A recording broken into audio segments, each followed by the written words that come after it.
పరిశుద్ధ నామానికి మహిమ కలుగును గాక. ఇంతవరకు చక్కగా ఆత్మతో సత్యముతో దేవుని ఆరాధించడానికి దేవుడు కృపనిచ్చాడు. చక్కగా దేవుని తమ్ముడు ఆరాధనలోకి మనం నడిపించాడు.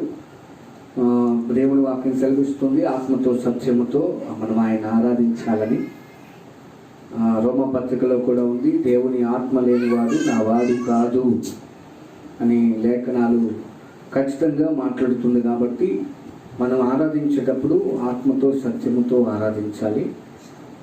మీరు ఒకవేళ ఆరాధనలో ఎలా పాల్గొన్నారు, యేసుక్రీస్తు ప్రభు ఆయన సజీవుడై ఉన్న దినాల్లో ఆయన అంటాడు ఒక మాట, ఈ ప్రజలు పెదవులతో నన్ను గనపరుస్తున్నారు, వాళ్ళ హృదయం నాకు దూరంగా ఉంది.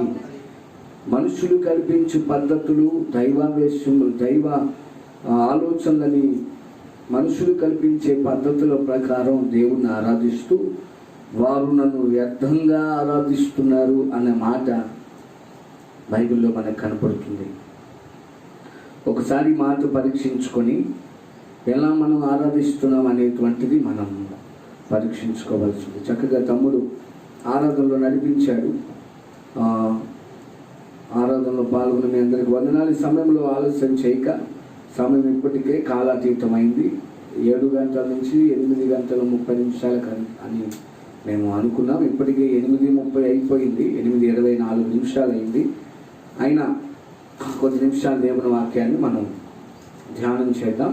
పరిశుద్ధ గ్రంథంలో నుంచి థంబ్నెయిల్ మీద, వాస్తవానికి థంబ్నెయిల్ మేము పెట్టామని సిద్ధపరిచి శిలోహు రైజింగ్ మినిస్ట్రీస్ నుంచి, కానీ ఎందుకో థంబ్నెయిల్ మన పడుతుంది. సరే, ఏదేమైనప్పటికీ యెషయా గ్రంథం 54వ అధ్యాయం 4వ వచనం, యెషయా గ్రంథం 54వ అధ్యాయం 4వ వచనాన్ని దేవుని వాక్యంలో నుంచి మనం చదువుకుందాం. యెషయా గ్రంథం 54వ అధ్యాయం, భయపడకము, నీవు సిగ్గుపడనక్కరలేదు, అవమానమును తలంచుకుము, నీవు లజ్జపడనక్కరలేదు, నీవు నీ బాల్యకాలపు సిగ్గును మరచుదవు, నీ వైధవ్యపు నిందను ఇక మీదట జ్ఞాపకము చేసుకొనవు. దేవునికి మహిమ కలుగునుగాక. హల్లెలూయా, హల్లెలూయా.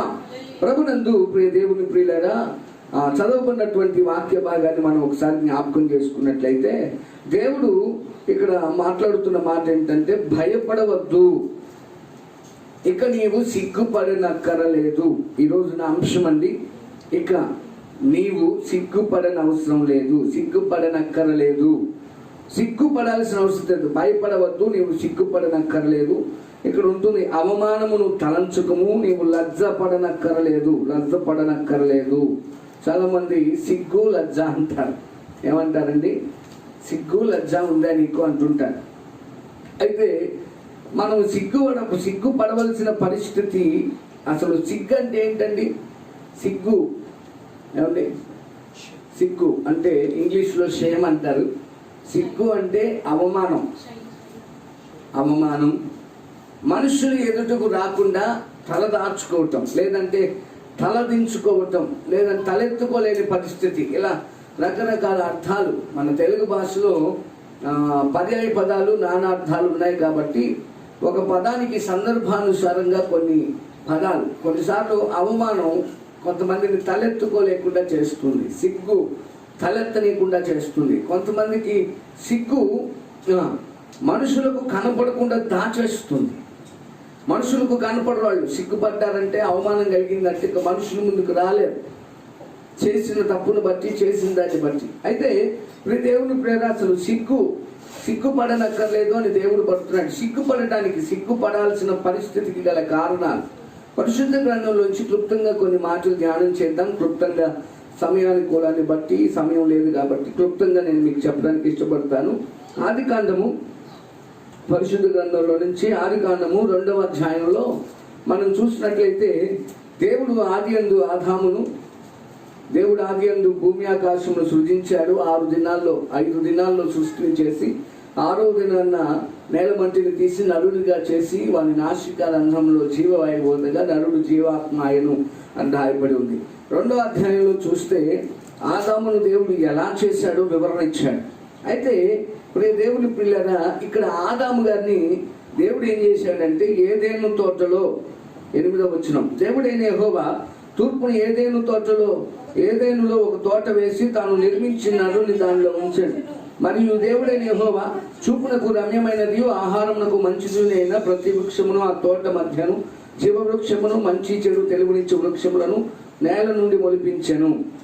ఈ తోటలో ఈ కొన్ని వృక్షాలను తొలిపించి ఆ తోట మధ్యలో జీవ వృక్షమును మంచి చెడు తెలివినిచ్చు వృక్షాలను దేవుడు నేల నుంచి మొలిపించాడు.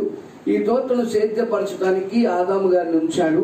తర్వాత ఆదాము గారు జంతువులను పక్షులను చూసినప్పుడు అవి జంటలుగా ఉండటం, ఈయన ఒంటరితనాన్ని తీర్చలేని పరిస్థితుల్లో దేవుడు నరుడు ఒంటరిగా ఉండటం మంచిది కాదని వానికి సాటి అయిన సహాయాన్ని చేశాడు. అతనికి గాఢనిద్ర కలుగజేసి దేవుడు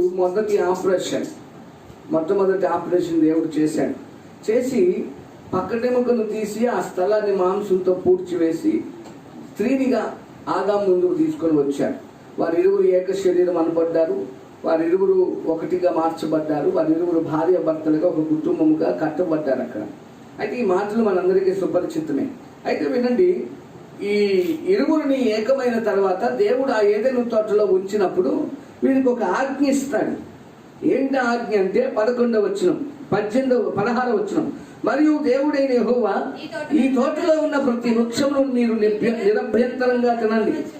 ఈ తోటలో ఉన్న ఏ వృక్ష ఫలాన్ని అయినా అభ్యంతరం లేకుండా, డౌట్ లేకుండా తినొచ్చు. మీకు నచ్చింది అది ఏ ఫలమైనా వచ్చు, మీకు నచ్చింది తినండి. కానీ అయితే మంచి చెడ్డల తెలివినిచ్చు వృక్ష ఫలములను మాత్రం తినొద్దు. నీవు వాటిని దినమున నిశ్చయముగా చచ్చిద్దామని నరునికి ఆజ్ఞాపించాను. నరునికి దేవుడు ఆజ్ఞాపించాడు, ఆదాముకు ఆజ్ఞాపించాడు, నాయన ఇగో ఈ తోట మధ్యలో 100 చెట్లు ఉంటే 99 ఫలాలు, 99 చెట్లు ఫలాలు ఏదైనా తిను నిరభ్యంతరంగా. కానీ మంచి చెడు తెలివినిచ్చే వృక్ష ఫలాలు మాత్రం తినద్దు, వాటి జోలికి వెళ్ళొద్దు. నిశ్చయముగా అవి తింటే నువ్వు చస్తావు, ఆ దినాన నువ్వు చస్తావని దేవుడు చెప్పి ఒక ఆజ్ఞ ఇచ్చి ప్రతిరోజు చల్లపూట ఆదామును కలుసుకునేవాడు. ప్రతిరోజు చల్లపూట ఆదాముతో సహవాసం చేసేవాడు. ప్రతిరోజు చల్లపూట ఆదామును అవ్వతో కలిసి ఆ యొక్క ఆత్మీయ అనుబంధం సంబంధాన్ని, ఆ యొక్క దేవుని పోలికలో ఉన్న ఆదామును చూసి దేవుడు మురిసిపోయేవాడు.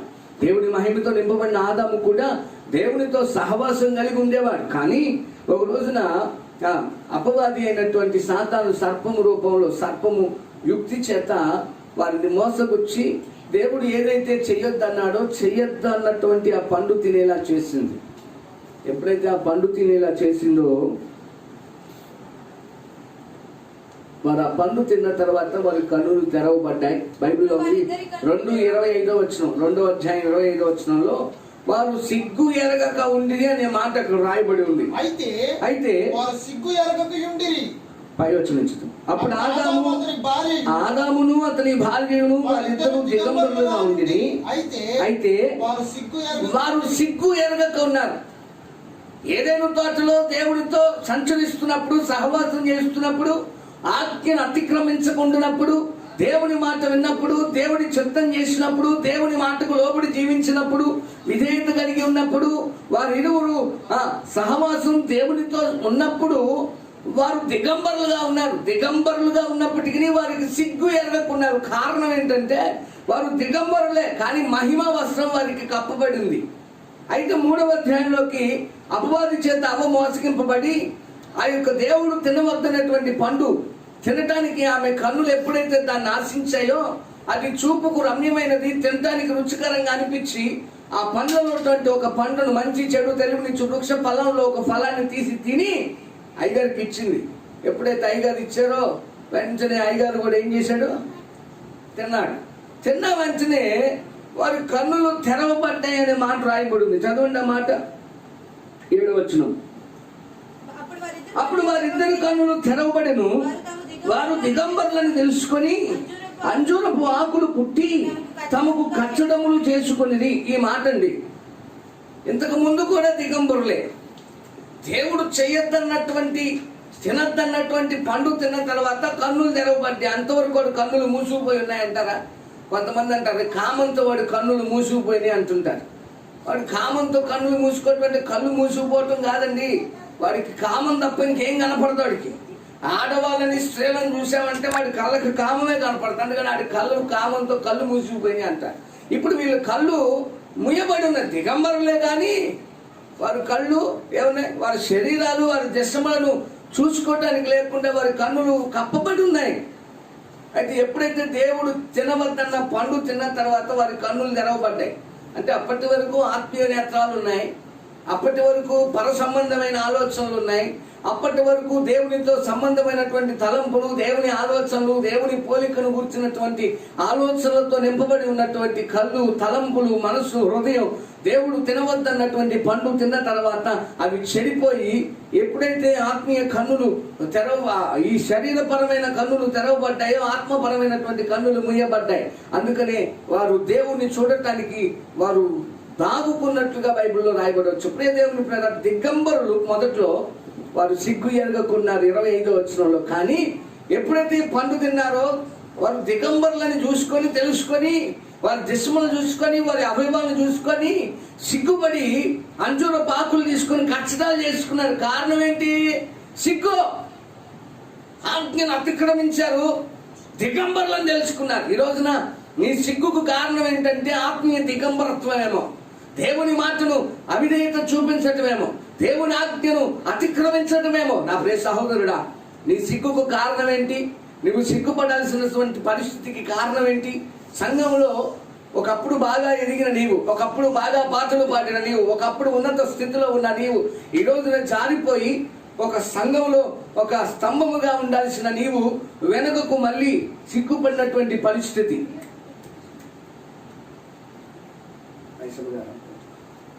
సిగ్గుపడవలసినటువంటి పరిస్థితికి గల కారణం ఏంటి? ఆత్మీయ దిగంబరత్వమేమో, ఆత్మీయ వస్త్రహీనతేమో.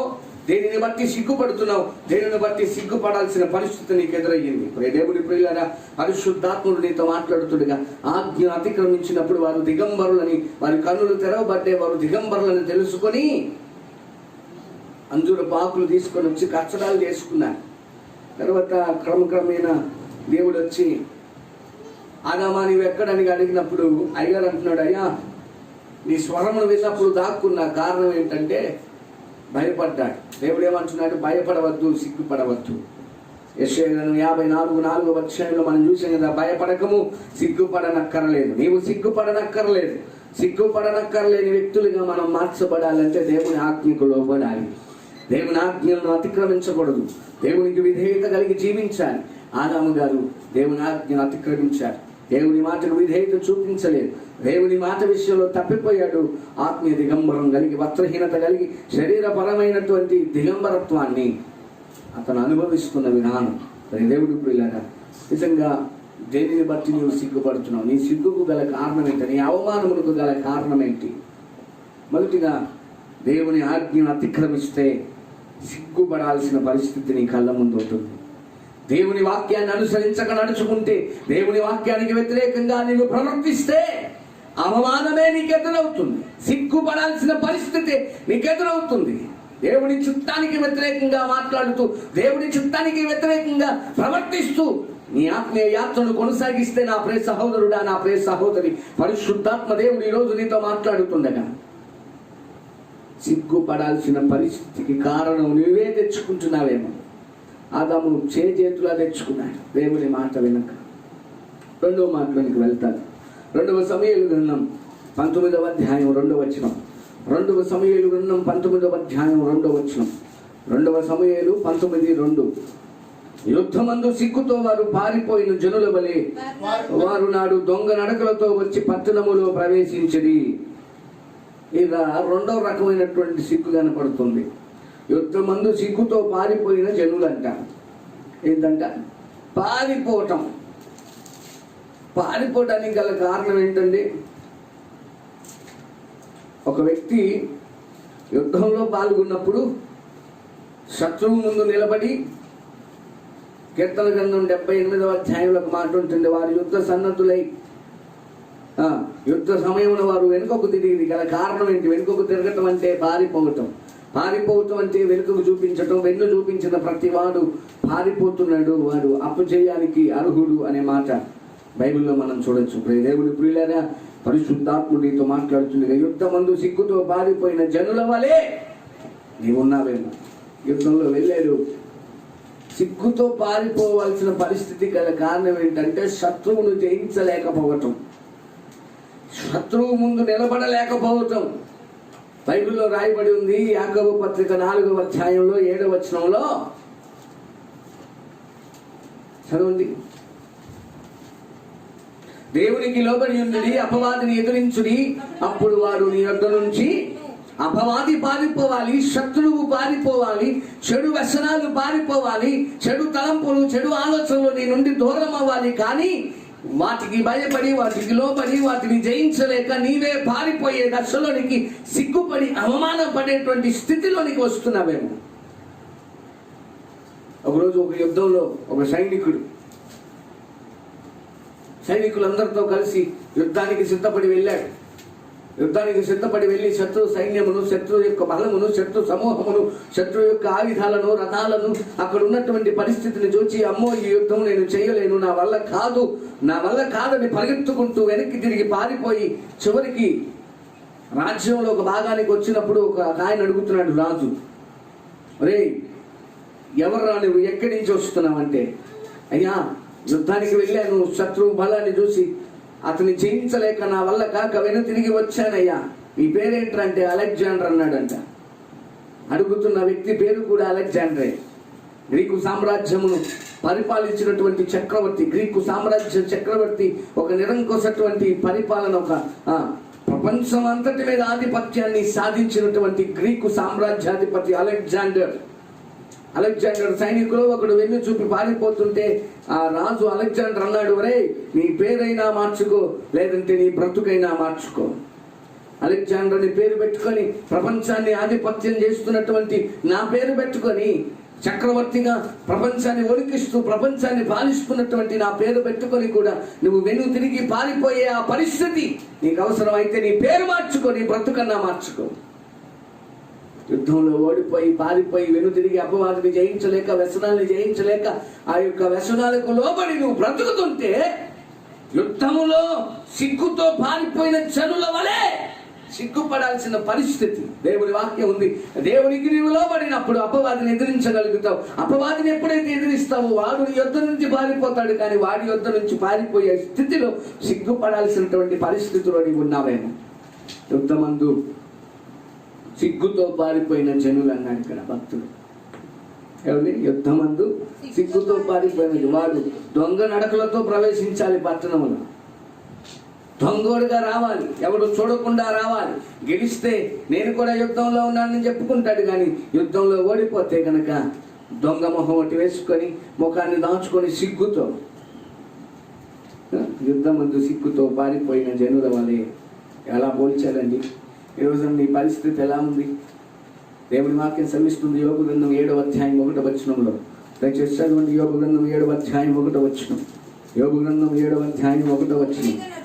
భూమి మీద నరుల కాలము యుద్ధ కాలము కాదా? వారి దినములు కూని వాని దినములు వంటివి కాదా? యోబు గ్రంథంలో భక్తుడైన యోబు అంటున్నాడు, భూమి మీద నరుల కాలము యుద్ధ కాలమే. పోరాడవలసినటువంటి పరిస్థితి. భూమి మీద యుద్ధం చేస్తే గాని, యుద్ధ కాలంలో నీవు ఉంటే తప్ప, ఈ పరిస్థితుల్లో నువ్వు ఉంటే తప్ప. అందుకని పౌలు భక్తుడు అంటాడు, నేను పోరాడుతున్నాను, గురి చూడని వాని వలె నేను పోరాడటం లేదు. 1 కొరింథీయులు 9వ అధ్యాయం ఆఖరి భాగంలో అంటాడు, గురి చూడని వాని వలె నేను పోరాడట్లేదు. చదవండి ఆ మాట. 1 కొరింథీయులు 9వ అధ్యాయం ఆఖరి భాగం 27వ వచనం అనుకుంటా. తీసారా?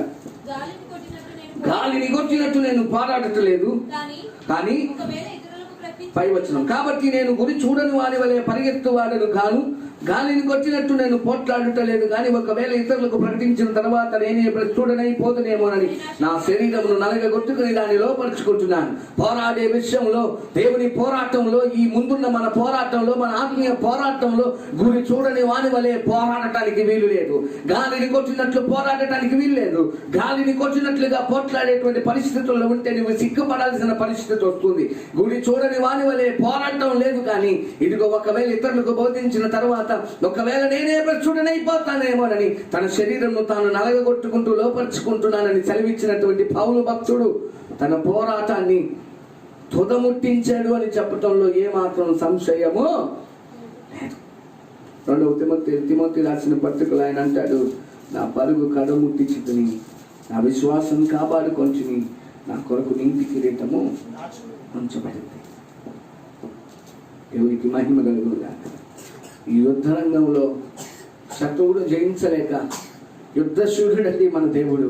సైన్యములకు అధిపతి అయిన యెహోవా, సైన్యములకు అధిపతి అయినటువంటి యెహోవా, జీవము కలిగిన దేవా, దేవుడు నీ పక్షాన ఉంటున్నా కూడా, యుద్ధం చేసేవాడు నీ పక్షాన ఉంటున్నా కూడా తిరిగి సిగ్గుపడాల్సిన పరిస్థితుల్లో పారిపోతున్న అపవాదిని జయించలేక, మొదటిది దేవుని మాట వినక సిగ్గుపడాల్సిన పరిస్థితి. రెండవది తిరిగిన విధానాన్ని బట్టి సిగ్గుపడాల్సిన పరిస్థితి. 3 మాటలకు వెళ్తాను. దేవుని ప్రియులారా, పరిశుద్ధ గ్రంథంలో నుంచి 3వ మాట, ఇర్మియా గ్రంథం 2వ అధ్యాయం 26. ఇర్మియా గ్రంథం 2:26. దొరికిన దొంగ సిగ్గుపడినట్లు అంటాడు. చదవండి. దొరికిన దొంగ సిగ్గుపడినట్లు ఇశ్రాయేలు కుటుంబం వారు సిగ్గుపడుదురు. నీవు మా తండ్రివని మ్రానుతో నీవే నన్ను పుట్టించుతోని రాతితో నువ్వు చెప్పుచు వారును వారి రాజులను వారి అధిపతులను వారి యాజకులను వారి ప్రవక్తలు అవమానము నొందుతారు. దొరికిన దొంగ సిగ్గుపడినట్లుగా, చేసిన దొంగతనం బయటపడినప్పుడు, చేసిన తప్పు బయటపడినప్పుడు సిగ్గుపడినట్లుగా. చాలామంది పిచ్చ పనులు చేసేటప్పుడు ఆలోచన కూడా చేయరు. ఏం చేయరండి, దొరికిపోతామేమో అనే ఆలోచన కూడా ఉండదు. ఎవరు చూడకుండా వెళ్ళటానికి ప్రయత్నం చేస్తారు, కానీ అందరి కళ్ళల్లో పడతారు. దొరికిన దొంగ సిగ్గుపడినట్లుగా. ఈరోజు నా సిగ్గు కూడా ఉండట్లేదండి. కన్నులారా చూసినా కూడా, దొరికినా కూడా సిగ్గుపడకుండా చేస్తున్న పనులు బైబిల్లో ఉంది. వారి కాముకత్వం అంటాడు. ఆ మాట చదివిస్తాను.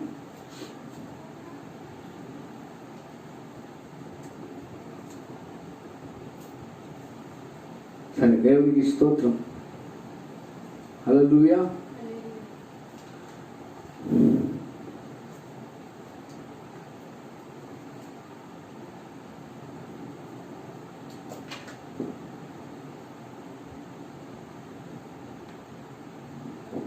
దేవుని నామానికి మహిమ కలుగుగాక. వచనం మీకు తర్వాత చూపిస్తాను. దేవుని పిల్లరా,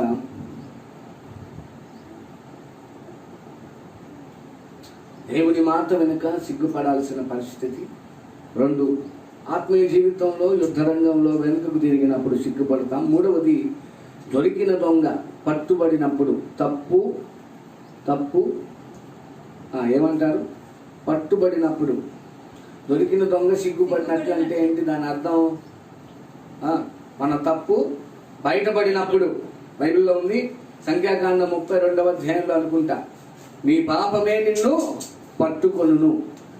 మన తప్పు, మన పాపం, మనం చేసింది బయటపడినప్పుడు సిగ్గుపడాల్సిన పరిస్థితి. ఒకవేళ నా ప్రియ సహోదరుడా, ఆత్మీయుని చెప్పుకుంటూ దేవుని సంఘంలో ఒక వ్యక్తినని, ఒక సంఘంలో ఒక పాత్ర, కొంతమంది వెళ్ళకూడని స్థలాలకి వెళ్తుంటారు, ఎవరైనా చూస్తారేమో అని. యేసన్న గారు మొన్న ఒక ఉపమానం చూశాం మేము, తమ్ముడు నేను. ఆయన ఒక బలిపీఠం చేయించాలని అనుకుంటున్నాడంట. ఒక చెక్కతో ఒక బలిపీఠం చేయాలని అనుకుంటున్నప్పుడు ఆ చెక్కతో ఆ బలిపీఠం చేసే వ్యక్తి కోసం వెతుకుతున్నాడు. కనబడినటువంటి ఒక ఆయన అడిగారు, అరే వాడు రాములు ఏంటంట, రాములు ప్రసాద్ గారు ఎక్కడున్నాడని ఏదో అడిగాడంట. అప్పుడు ఈ వ్యక్తి ఏం చేశాడు, అయ్యా వాడు సినిమా హాల్ దగ్గర కనపడ్డాడండి సైకిల్ మీద వెళ్తూ అని చెప్పాడంట. ఏం చెప్పాడు? రాములా ఆ ప్రసాద్ కార్పెంటర్ ఎక్కడున్నాడయ్యా అని చెప్పి యేసన్న గారు అడిగితే వాడు చెప్పాడంట, సినిమా హాల్ దగ్గర సైకిల్ మీద వెళ్తూ చూశానండి, ఆ సినిమాల దగ్గర కనపడ్డాడు నాకు అని చెప్పాడంట. ఒక వారం 10 రోజుల తర్వాత కనిపెట్టగా ఎందుకో యేసన్న గారికి తారసపడ్డాడంట. రోడ్డు మీద సైకిల్ దొక్కుతూ, ఒరే నీ కోసం వెతికిన చోట లేదురా, అడిగిన వాళ్ళని లేదురా, ఆ రాముల్ని అడిగితే చెప్పాడు రా సినిమా హాల్ దగ్గర నువ్వు కనపడ్డావు అని చెప్పి అనగానే, అయ్యా నేను ఒక్కడనే సినిమాకి వెళ్తున్నానా ఏంటి, మన సంఘంలో ఎంతమంది సినిమాకి వెళ్ళట్లేదు మీకు తెలియదు అన్నాడంట. ఏమన్నాడంట? ఒరే నాయన, వాడు చెప్పింది నువ్వు సినిమా హాల్లో కనపడ్డావు అంట్లా, సినిమా హాల్ దగ్గర సైకిల్ దొక్కుతూ కనపడ్డావని చెప్పాడు. ఓ దొరికిపోయానా? ఏంటంటే కొంతమంది ఇలాంటి పరిస్థితుల్లో ఉంటారు. దొరికిపోయానా అని ఏదంట, వాడు దొరికింది కాక మన సంఘంలో ఎంతమంది సినిమాలకు వెళ్ళట్లేదు అయ్యారు, నేను వెళ్తే తప్ప అని చెప్పి పక్కోడి తప్పును బయట వేసి ఎండగట్టడానికి చూస్తారు. చేసిన తప్పు అవ్వగారు చేసింది కూడా అదే, ఆదాం గారు చేసింది కూడా అదే. అయ్యా నీవు చేసిన ఈ స్త్రీయే ఎవరి మీద తోస్తున్నాడు తప్పు, ఒప్పుకుంటే బాగుంటుంది కదా, సరి చేసుకుంటే బాగుంటుంది కదా. మేము చూసాం, జాన్ వెస్లీ గారు చెప్తున్నారు, ఆ టైటిల్ కూడా యూట్యూబ్లో పెట్టారు, రాములా రాములా. ఆ పదం చూసి ఏంటి రాములా రాములా అని చూస్తే ఇది సంగతి. వాడు సినిమా హాల్ దగ్గర కనపడ్డారా అని చెప్తే ఈ మాట ఏదని, నువ్వు ఆ సినిమా హాల్ దగ్గర కనపడ్డావంటే ఆ రోజు నుంచి ఎదుగుతున్నావు అంటే, నేను ఒక్కడి నుంచి సినిమాకి వెళ్తున్నానండి. గుమ్మడికాయలు దొంగ ఎవరంటే భుజాలు తడుక్కుంటారు కొంతమంది. ఎందుకంటే చేసింది బయటపడిద్దేమో. ఈడు కూడా ఆ బాపతికి చెందినవాడే, ఆ గుంపులో ఉన్నవాడే, ఆ పనులు చేసిన వాడే. ఏమో బయటపడితే అవమానంతో సిగ్గుతో తలదించుకోవాలేమో. దొరికిన దొంగ సిగ్గుపడినట్లుగా సిగ్గుపడాల్సిన పరిస్థితి నీకు రాకూడదని ఈరోజు పరిశుద్ధాత్మ దేవుడు మాట్లాడుతున్నాడు. నీవు చేస్తుంది ఏదైనా ఒకప్పుడు అది బయలు చేయకుండా నిన్ను ఉండదు. నీ పాపం నిన్ను పట్టుకుంటుంది. నీవు చేసే పాపమే ఒకరోజు నిన్ను దేవునికి అప్పచెప్తుంది. యెషయా గ్రంథం 1వ అధ్యాయం 2వ వచనంలో, ఓ భూమి ఆలకించు, ఆకాశం ఆలకించు, భూమి చెవియొగ్గు. దేవుడు వాటిలో ఎందుకు చెప్తున్నాడు? ఒక రోజు అవి సాక్ష్యం ఎత్తాయి. నువ్వు చేసిన పనులు, నీ యాశాలు, నీ క్రియలు, నీ ఆలోచనలు అవే సాక్ష్యం ఎత్తాయి. పలానా రోజు వీడు అక్కడికి వెళ్ళాడండి, ఎవడు చూడకుండా అవే బట్టబయలు చేస్తాయి. దొరికిన దొంగ సిగ్గుపడినట్లు. నీ సిగ్గుకు కారణాలు, సిగ్గుపడాల్సినటువంటి పరిస్థితి గల కారణాలు. దేవుడు ప్రియులారా, మొదటిది దేవుని మాట వెనుక సిగ్గుపడాల్సిన పరిస్థితిలోనికి వెళ్తున్నాం. రెండవది వెనుతిరిగి ఆత్మీయ యాత్రలో వెనుతిరిగి సిగ్గుపడాల్సిన పరిస్థితిలో ఉంటున్నావు. వెనుతిరిగావేమో ఈరోజు నువ్వు వెనుతిరిగితే, ఆనాడు లోతు భార్య వెనుక తిరిగి ఉప్పు స్తంభం అయిపోయింది. నీ ఆత్మీయ జీవితంలో ఎక్కడ వెనుకకు తిరుగుతున్నావేమో. మూడవదిగా నీవు చేసింది బయటపడినప్పుడు సిగ్గుపడాల్సిన పరిస్థితి వస్తుంది. ఇప్పుడే సరి చేసుకో, ఇప్పుడే దాన్ని సరి చేసుకోవడానికి ఇష్టపడు. అందుకని దేవుడు అంటున్నాడు, భయపడకు, నీవు సిగ్గుపడాల్సిన అవసరం లేదు. యోవేలు గ్రంథం 2వ అధ్యాయం 26వ వచనంలో దేవుడు ఒక వాగ్దానాన్ని మనిషికి ఇస్తున్నాడు, నా జనుడు ఇక ఎన్నడూ. ఇర్మియా గ్రంథం 22వ అధ్యాయం 22వ వచనంలో ఒక మాట ఉంటుంది, దయచేసి చదవండి. ఇర్మియా గ్రంథం 22:22, నీ కాపరులందరూ గాలి పీల్చుదురు, నీ వెటకాండు చెరలోనికి పోగుదురు, నీ చెడుతనం అంతటిని బట్టి నీవు అవమానము నుండి సిగ్గుపడుదు. దేనిని బట్టి? 4 బట్టి, చెడుతనాన్ని బట్టి. చెడుతనాన్ని బట్టి ఎప్పుడైనా ఎవరికైనా మేలు చేసేవారి బతుకులో, ఎప్పుడైనా ఎవరికైనా మేలు చేసిన శత్రువులకు కూడా మేలు చేయాలని దేవుని వాక్యం సెలవిస్తుంది. శత్రువులను కూడా ప్రేమించమని దేవుని వాక్యం సెలవిస్తుంటే, శత్రువులకు మేలు చేయకుండా శత్రువులకు కీడు చేసే మనసు చెడుతనము. ఏమండి, బైబిల్లో ఉంది, యెహోవా యందు భయభక్తులు కలిగి ఉండటం అంటే చెడుతనాన్ని అసహించుకోవటమే. ఏంటంట? సామెతల గ్రంథంలో చక్కగా రాయబడింది, యెహోవా యందు భయభక్తులు కలిగి ఉండటం అంటే చెడుతనమును అసహించుకోవటం. యోబు గురించి రాయబడి ఉంది, అతడు చెడుతనమును అసహించుకున్నవాడు. చదవండి యోబు గ్రంథం 1వ అధ్యాయం 2వ వచనం. యోబు గ్రంథం 1వ అధ్యాయం 2వ వచనం. అతడు యథార్థవంతుడును న్యాయవంతుడును దేవుని యందు భయభక్తులు కలిగి చెడుతనమును విసర్జించిన వాడు. దేనిని విసర్జించిన వాడు? దేవుని యందు భయభక్తులు కలిగి చెడును విసర్జించిన వాడు. చెడుతనమును విసర్జించకపోతే అవమానం ఎదురవుతుంది. చెడు నీలో ఉంటే ఒక రోజున పడవలసిన పరిస్థితి నీలో ఉంటుంది. నీ చెడుతనము నిన్ను అవమానపరుస్తుంది, సిగ్గుపరుస్తుందని లేఖనము సాక్ష్యం ఇస్తుంది. నీ చెడుతనం అంతటిని బట్టి నీవు అవమానము నుండి సిగ్గుపడతావని లేఖనము ఖచ్చితంగా ఖండితంగా నీతో మాట్లాడుతుండగా నీ చెడుతనాన్ని ఎందుకు విడిచిపెట్టకూడదు? యోనా గ్రంథంలో దేవుడు నినివే పట్టణానికి యోనాను పంపించుకొని మాట్లాడినప్పుడు 3వ అధ్యాయం 10వ వచనంలో అక్కడ రాజు మొదలుకొని, పశువులు మొదలుకొని, చిన్న బిడ్డలు మొదలుకొని ఉపవాసం ఉండి గోనె పట్టా కట్టుకొని వాడు చెడు నడతలను మానుకొనగా దేవుడు ప్రశ్చాత్తాప్తుడై వాడు చేస్తున్న క్రియలను చూసి తాను చేయదలుచుకున్న కీడు చెయ్యక మానెను. దేవుడే కీడు చెయ్యక మాని వారి యొక్క చెడు ప్రవర్తన మార్చుకున్న విధానాన్ని బట్టి దేవుడే పశ్చాత్తాపడి మానుకునే పరిస్థితుల్లో ఉన్నట్లే ఈరోజు నీవు నీ చెడుతనాన్ని విడిచిపెడితే దేవుడు అంటున్నాడు, నా జనులు ఇక ఎన్నడూ సిగ్గుపడరు. నువ్వు సిగ్గుపడాల్సిన పరిస్థితి దేవుడు నీకు ఇవ్వడండి. కొన్ని మాటలు చెప్తాను. మనం సిగ్గుపడవలసిన దానికి గల కారణాలు చెప్పాను ఇప్పుడు దాకా. మొదటిది, దేవుని మాట వినకపోతే సిగ్గుపడాల్సిన పరిస్థితి వస్తుంది. రెండవది, ఆత్మీయ యాత్రలో వెనుతిరిగితే సిగ్గుపడాల్సిన పరిస్థితి వస్తుంది. మూడవది, నీవు చేసిన తప్పిదం బయటపడినప్పుడు సిగ్గుపడాల్సిన పరిస్థితి వస్తుంది. నాలుగవది, నీ చెడుతనాన్ని బట్టి నీవు సిగ్గుపడాల్సిన పరిస్థితి వస్తుంది. ఇంకా చాలా మాటలు ఉన్నాయి, సమయం లేదు కనుక ముగిస్తున్నాం. ఇంతవరకు ఇది క్లోజ్ చేస్తున్నాను. అయితే మనం సిగ్గుపడకుండా ఉండాలంటే ఏం చేయాలి? క్లుప్తంగా 3 మాటలు చెప్తానండి. రోమాపత్రిక 5వ అధ్యాయం 5వ వచనం. రోమాపత్రిక 5వ అధ్యాయం 5వ వచనం పరిశుద్ధ గ్రంథంలో నుంచి. రోమాపత్రిక. ఎందుకనగా ఈ నిరీక్షణ మనలను సిగ్గుపరచదు. ఏ నిరీక్షణ అండి? ఏ నిరీక్షణ? ఓకే, ఈ నిరీక్షణ సిగ్గుపరచదు. నిరీక్షణ కలిగినప్పుడు పరచబడం. ఏంటి ఆ నిరీక్షణ? 5వ వచనంలో ఉంటుంది చూడు, 2వ వచనంలో.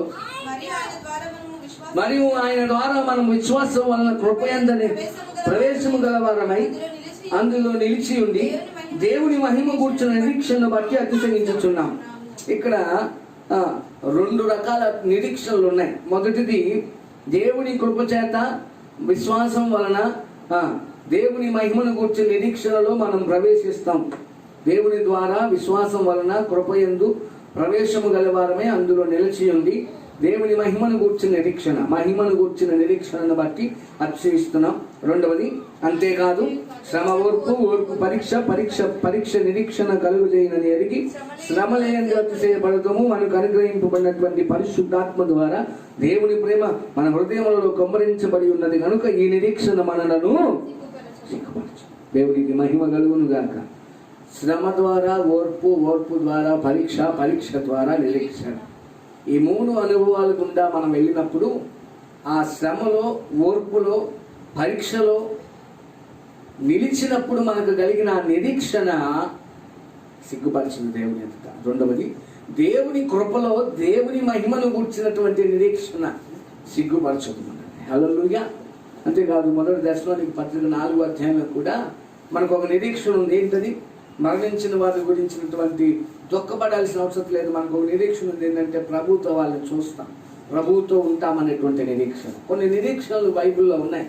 ఈ నిరీక్షణ కలిగి మనం వెళ్ళినప్పుడు శ్రమ గుండా ఓర్పును గుండా పరీక్ష గుండా నిరీక్షణ, ఈ 3 అనుభవాల గుండా మనం వెళ్తున్నప్పుడు ఆ నిరీక్షణ మనల్ని సిగ్గుపరచదు. ఇంకో మాట చూపిస్తాను. మొదటి యోహాను పత్రిక 2వ అధ్యాయం 28వ వచనం.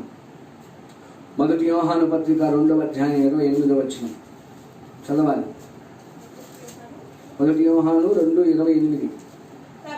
కాబట్టి చిన్నపిల్లలారా, ఆయన ప్రత్యక్షమగునప్పుడు ఆయన రాకడ యందు మనము ఆయన ఎదుట సిగ్గుపడక ధైర్యము కలిగి ఉండినట్లు ఆయన యందు నిలిచి ఉండండి.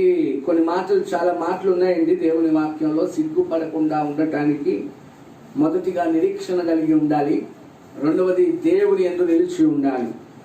ఆయన ప్రత్యక్షమైనప్పుడు ఆయన రాకడలో మనము ఆయన ఎదుట, ఆయన ప్రత్యక్షమైనప్పుడు ఆయన రాకడ యందు మనము ఆయన ఎదుట, దేవుని ఎదుట సిగ్గుపడకుండా ధైర్యంగా నిలబడాలన్నా, ధైర్యం కలిగి దేవుని ఎదుట నిలబడాలంటే దేవునిలో నిలిచి ఉండాలి. యోహాను సువార్త 15వ అధ్యాయంలో ద్రాక్షావల్లిని నేను, తీగలు మీరు నాలో నిలిచి ఉండని ప్రతి తీగ పెరిగి వేయబడుతుందని రాయబడి ఉంది. మీరు తర్వాత చదువుకోండి. ఆ వచనాల్లో నా యందు నిలిచి ఉండేవాడు బహుగా ఫలిస్తాడు, భూమి మీద ఫలిస్తాడు, పరమందు ఫలిస్తాడు. దేవుని యందు నిలిచి ఉండాలి. మనం ప్రభు చిత్తం అయితే రేపు వారం నిలిచి ఉండుట అనేటువంటి అంశాన్ని తీసుకొని మాట్లాడతాను. మనం ఏ విషయాల్లో నిలిచి ఉండాలి అనేటువంటిది మాట్లాడడానికి సిద్ధపడతాను. ప్రభునందు దేవుడు ప్రియులారా, ఈరోజు దేవుడు యందు మనం నిలిచి ఉంటే సిగ్గుపడేటువంటి పరిస్థితి రాదు. దేవునిలో నిలవకపోవటం వల్లే సిగ్గుపడుతున్నాం, భక్తిలో నిలబడకపోవటం వల్లే సిగ్గుపడుతున్నాం, యథార్థతలో, విశ్వాసంలో, ఆత్మీయతలో నిలబడలేనటువంటి పరిస్థితిని బట్టే సిగ్గుపడాల్సిన పరిస్థితి నీకు ఎదురవుతుంది, అవమానపడాల్సిన పరిస్థితి నీకు ఎదురవుతుంది. దేవుని ప్రియులారా, నిరీక్షిస్తే సిగ్గుపడం, దేవుని యందు నిలిచి ఉంటే సిగ్గుపడం.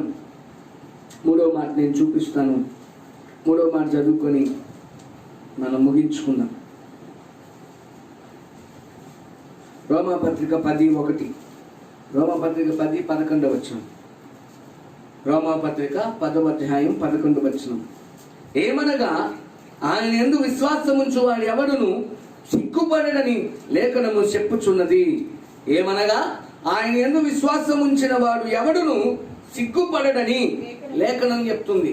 దేవుని యందు ఎవరైతే విశ్వాసం ఉంచుతాడో, విశ్వాసం ఉంచిన వాడు ఎవడు, దేవునికి స్తోత్రం. అందుకనే కీర్తనకారుడు అంటాడు 71వ కీర్తన 1వ వచనంలో, యెహోవా నేను నీ శరణుదొచ్చున్నాను, నన్నెన్నడును సిగ్గుపడనీయకుము. హల్లెలూయా, హల్లెలూయా. ఇంకో మాట ఉంటుందండి, 25:2 కీర్తన 25:2 కీర్తన గ్రంథం 25వ అధ్యాయం 2వ వచనం. నా దేవా నీ యందు నమ్మిక ఉంచున్నాను, నన్ను సిగ్గుపడనీయకుము. భక్తుని ఆశ సిగ్గుపడకూడదండి. దావీదు భక్తుడు ఎన్నిసార్లు అంటాడంటే, మీరు తర్వాత చదువుకోండి కీర్తనలో, ఎన్నిసార్లు నన్ను సిగ్గుపడియద్దయ్యా, నన్ను సిగ్గుపడియద్దని ఎన్ని మాటలు అంటాడు. కీర్తన 22:5లో, కీర్తన 25:2లో, కీర్తన 25:3 వచనం, కీర్తన 25:20 వచనం. ఈ అధ్యాయంలో పలుసార్లు నన్ను సిగ్గుపడనీయవద్దు, సిగ్గుపడాల్సిన పరిస్థితి తెచ్చుకోవద్దు. దేవుడు సజీవుడండి. మన దేవుడు మాట ఇస్తే మాట తప్పని వాడు, మాట ఇచ్చిన వాడు, వాగ్దానం చేసిన వాడు, నమ్మదగిన వాడు. ఆయన అంటున్నాడు యోవేలు 2:26, యెషయా 54:4 ప్రకారం నీవు సిగ్గుపడాల్సిన పరిస్థితి లేదు. నా జనుడికి సిగ్గుపడకూడదని దేవుడు ఆశిస్తున్నాడు. అందుకనే ద్వితీయోపదేశ కాండంలో నీవు తలగా ఉంటావు కానీ తోకగా ఉండవు. తలగా ఉన్నవాడెప్పుడు సిగ్గుపడడు, తలగా ఉన్నవాడెప్పుడు అవమానం పొందడు, తలగా ఉన్నవాడెప్పుడు తలదించుకోడు, తలగా ఉన్నవాడెప్పుడు సిగ్గుపడాల్సిన పరిస్థితి ఉండదు. తోకగా ఉన్నవాడే సిగ్గుపడాలి. దేనిని బట్టి సిగ్గుపడాల్సిన పరిస్థితి నీకు ఎదురవుతుందో ఒకసారి పరీక్ష చేసుకో. సిగ్గుపడాల్సిన పరిస్థితి నాకు వద్దయ్యా, నేను సిగ్గుపడకూడదు, సిగ్గుపడనియద్దని దేవుని నీవు అడిగితే, విశ్వాసం ఉంచువాడు, దేవుని యందు విశ్వాసం ఉంచువాడు ఎన్నడూ సిగ్గుపడడని దేవుని లేఖనం చెప్తుంది. విశ్వాసము నమ్మిక కలిగి ఉంటే సిగ్గుపడనివ్వడు దేవుడు. నిరీక్షణ కలిగి ఉంటే సిగ్గుపడనివ్వడు దేవుడు. మూడవదిగా దేవునిలో నిలిచి ఉంటే సిగ్గుపడనివ్వడు ఎన్నడు దేవుడు. ప్రార్థన చేద్దాం. నీవు సిగ్గుపడడానికి గల కారణం ఏంటి? అవమానం పొందుతున్నావు, లేకపోతే అవమాన పడాల్సిన పరిస్థితి రాబోతుందేమో, సిగ్గుపడాల్సిన పరిస్థితి రాబోతుందేమో. పరిశుద్ధాత్మ దేవుడు నీతో మాట్లాడుతున్నాడు. నీవు సిగ్గుపడనక్కరలేదు. ఎప్పుడు అంటే దేవుని సన్నిధిలో ప్రార్థన చేసినప్పుడు. యెజ్రా గ్రంథంలో ఆ యొక్క యెజ్రా 9వ అధ్యాయం 7వ వచనంలో తండ్రికి దేవునికి అప్పగించుకుంటున్నాడు. అయ్యా మేము పాపం చేశాం, మేము సిగ్గు నొందిన వారం అయితమని ఒప్పుకుంటున్నాడు, ప్రార్థిస్తున్నాడు. నెహెమ్యా కూడా ఎన్నోసార్లు మా పితరుల పాపములు, మా పాపం ఎంతో ఒప్పుకుంటున్నానని ప్రార్థన చేశాడు. ఈ రోజున పితరుల పాపం, మన పాపాలు దేవుని దృష్టికి గౌరవంగా ఉండి ఒకానొక దినమున నీకు సిగ్గుపరిచేటువంటి పరిస్థితి, సిగ్గుపడాల్సిన పరిస్థితి నీకు రాకుండా ఉండటానికే దేవుడు ఈరోజు మాట్లాడుతున్నాడు. నీ పాపాలని ఒప్పుకుంటే నా జనులు ఇక ఎన్నడూ సిగ్గుపడరని దేవుడే సెలవిస్తున్నాడు. హల్లెలూయా. నీవు సిగ్గుపడన అవసరం లేదు, భయపడాల్సిన అవసరం లేదు, దిగులు పడాల్సిన అవసరం లేదు, లజ్జపడాల్సిన అవసరం లేదని దేవుడు నీతో మాట్లాడుతున్నాడు. ప్రార్థన చేద్దాం నా ప్రియ సహోదరు. పరిశుద్ధాత్మ దేవుడు నీతో మాట్లాడుతున్నాడు. 10 నిమిషాలు కళ్ళు మూసుకొని, నీ అవమానానికి గల కారణం ఏంటమ్మా? నీ చేతులారా అవమానాన్ని నువ్వే తెచ్చుకున్నావేమో, సిగ్గుపడాల్సిన పరిస్థితిని తెచ్చుకున్నావేమో.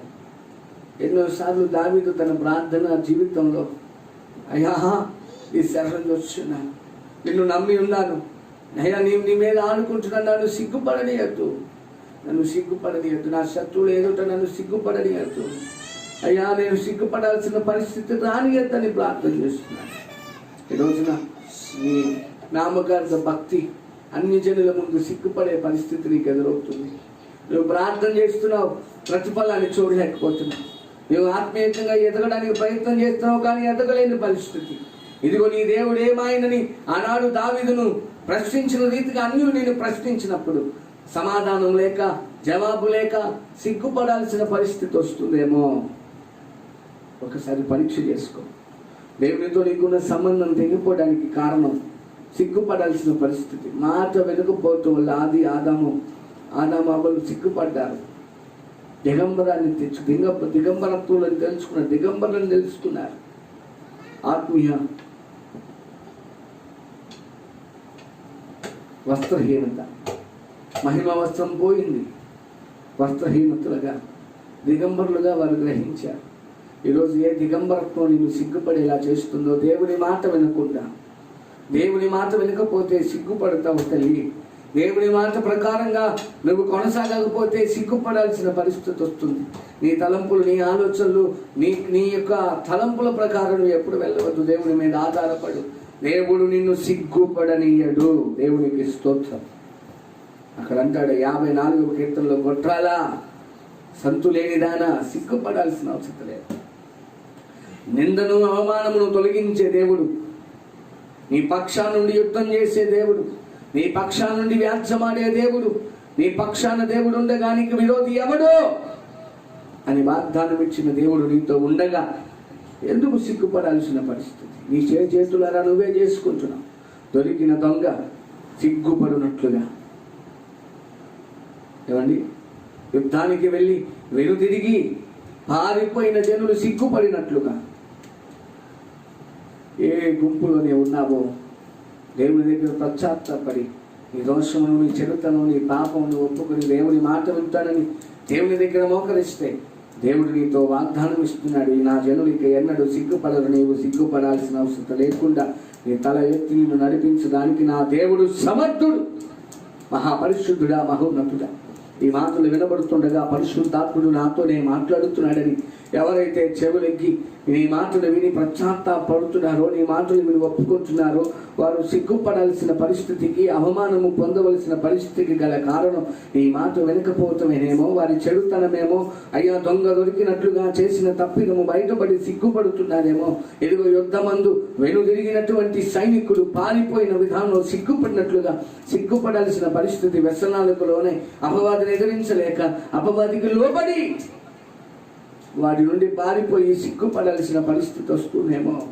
అయ్యా, ఈ రోజున దేనిని బట్టి సిగ్గుపడవలసిన పరిస్థితి వచ్చిందో వాళ్ళు ప్రశ్నించుకొని నీ దగ్గర పశ్చాత్తాపడి వాటన్నిటిని విడిచిపెట్టి నీ మాట వింటాను, నీకు లోపడతాను, నీ చిత్తాన్ని జరిగిస్తాను, నీకోసమే బ్రతుకుతాను, చెడుతనాన్ని విసర్జిస్తాను, ఇదిగో దుష్క్రియలు మానుకుంటాను అని చెప్పి నీ దగ్గర తీర్మానం చేసుకుని పశ్చాత్తాపడుతున్న ప్రతి ఒక్కరితో ఈ మాట నీవే చెప్తున్నావు. నీవు సిగ్గుపడవలసిన అవసరం లేదు. పరిశుద్ధాత్మదేవా, ఈ మాటలు మాట్లాడుతుండగా నీ మాటగా భావించి అయ్యా ఒక ధైర్యము, ఒక ఆత్మీయ ధైర్యము, స్థిరత వారికి కలిగించండి. వెతబడిన వాక్యం నాలో ఫలింపజేసి వాక్యానుసారమైన జీవితాన్ని మాకు అనుగ్రహించండి. తండ్రి, కరోనాతో బాధపడుతున్న ప్రతి ఒక్కరిని విడిపించండి. కరోనాకు అబంధ హస్తాల నుంచి విడిపించండి. అయినా శ్వాస ఆడక చాలా మంది బలహీనలు అవుతున్నారు, వారిని స్వస్థపరచండి. కొంతమేరకు కరోనాను కట్టడి చేయగలిగారు, కానీ మరి కొంతమంది ఆ బంధకాల్లో నుంచి బయటకు రావడానికి మీరే సహాయం చేయండి. ఎవరు బలహీనులు వారిని బలపరచండి, కృంగిన వారిని లేవనెత్తండి, గుండె చెందిన వారిని బాగు చేయండి. ఈ ఆత్మ ద్వారా ప్రతి ఒక్కరిని ముట్టి స్వస్థపరిచి అభిషేకించి అయ్యా రాకడంత వరకు, ఎత్తబడి వరకు నీ ముందు నీ ధైర్యంతో నిలబడి సిగ్గుపడక ధైర్యంతో నిలబడినట్లుగా, నీ యందు నిలిచి ఉండినట్లుగా ప్రతి ఒక్కరికి కృపనిచ్చి ఎవరు తప్పిపోకుండానట్లు సహాయము చేసి మహిమ ఘనత ప్రభావం మీరు మాత్రమే పొందుకోమని నా ప్రియుడు రక్షకుడు యేసు అతి పరిశుద్ధ నామములో ప్రార్థించి వేడుకొనుచున్నాను తండ్రి. నా తండ్రి యొక్క ప్రేమ, యేసుక్రీస్తు వారి కృప, పరిశుద్ధాత్మ అన్యోన్య సహవాసము, సమాధానం కుడి ఉన్న మనందరికీ సకల పరిశుద్ధులకు సదాకాలం తోడైంది నడిపించునుగాక. Amen, amen, amen. అందరికీ వందనాలండి. My God bless you. దేవుడు మిమ్మల్ని దీవించునుగాక. సిలోహు రైజింగ్ మినిస్ట్రీస్ నుంచి ఈరోజు ఈ ఆరాధన ద్వారా మీ ముందుకు రావడానికి దేవుడు మాకు ఇచ్చిన కృపను బట్టి మేము ఎంతగానో దేవుని స్తుతిస్తున్నాం. రేపటి నుంచి దీన మనసుతో దేవుని యొద్దకు ప్రతిరోజు సాయంత్రం 5 గంటల నుంచి 6:30 వరకు మరలా మనం కలుసుకుందాం. కొన్ని అనివార్య కారణాలు, టెక్నికల్ ప్రాబ్లమ్స్ని బట్టి గత వారంలో 4 దినాలు లైవ్ ఇవ్వడానికి ఆటంకం కలిగింది. మరి మేము ఫేస్బుక్లో పోస్ట్ చేసాం, పరిస్థితి తెలియజేశాం. మా కొరకు ప్రార్థన చేయండి. తిరిగి మరలా మేము ప్రార్థన చేసాం. దేవుడు అన్నిటినీ సజావుగా సమకూర్చాడు. మరలా రేపటి నుంచి ప్రభు చిత్తమైతే మేము బ్రతికి ఉన్నట్లయితే మరలా రేపు నుంచి లైవ్ కార్యక్రమాన్ని కొనసాగించడానికి ఇష్టపడుతున్నాం. దేవుడు మిమ్మల్ని దీవించునుగాక. ఈ కార్యక్రమాన్ని వీక్షిస్తున్న మీరు దేవుని పనిలో పాలి భాగస్తులుగా ఈ కార్యక్రమాన్ని, ఈ యొక్క లైవ్ను షేర్ చేయండి, ఇతరులకు తెలియచేయండి. వారు బలపడి పశ్చాత్తాపడి దేవుల్లో స్థిరంగా నిలబడినట్లుగా దేవుని పనిలో మీరు కూడా పాలిభాగస్తున్నవ్వాలని క్రీస్తు పేరిట మనవి చేస్తున్నాను. అంతేకాదు సిలోహు రైజింగ్ మినిస్ట్రీస్ పరిచర్ల కొరకు ప్రార్థన చేయండి. మరి సేవకుడు మరణం సంఘంలో ఎంతో లోతండి, కుటుంబానికి ఎంతో తీరని లోటు. మరి సేవకురాలు బలం పొంది సేవకురాలు ఇంకా మరి సేవలో ముందుకు కొనసాగినట్లుగా దేవుని ఆత్మచేత 2 పాలు ఆత్మచేత నింపబడి సేవలు కొనసాగించినట్లుగా దేవుడు వారికి ధైర్యం ఇచ్చి వారిని బలపరిచి వారికి సహాయం చేసి సంఘాన్ని సంఘ సరిహద్దును విశాలపరిచి దేవుడే వారి పక్షాన్ని నిలబడి వారిని నడిపించినట్లుగా మీ అనుదిన ప్రార్థనలో మీరు తప్పక జ్ఞాపకం చేసుకోవాలని కోరుతున్నాం. May God bless you. దేవుడు మిమ్మల్ని దీవించును.